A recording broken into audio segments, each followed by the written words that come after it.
is Innovator in Blended Healing Methodologies, and it goes to founder of the Trauma Informed Academy.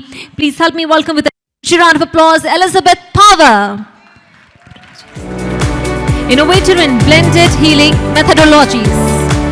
Elizabeth Power. Elizabeth Power. Everyone, keep it going for Elizabeth Power. Everyone.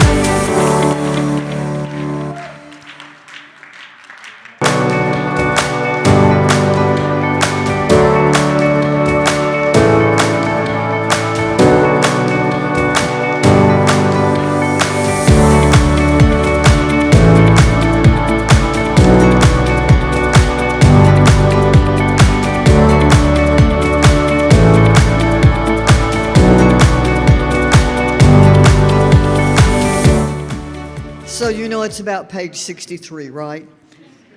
I'm an educator. I'm a fifth-generation educator. I tried to leave education. I was a shoe repairer. It didn't work.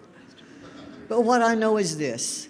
I know that when you follow the principles of good adult learning, how much time people can stand to sit in your chair and listen, how much time people can manage learning, that they can do what I do and what I've done, which is overcome a lifetime of chronic, overwhelming experiences that can leave us crippled forever and unable to fulfill the purpose for which we have been designed. For that, I thank my God. Thank you so very much, and we wish you all the very best. Keep up the good work. Congratulations once again. Congratulations. Thank you. Thank you.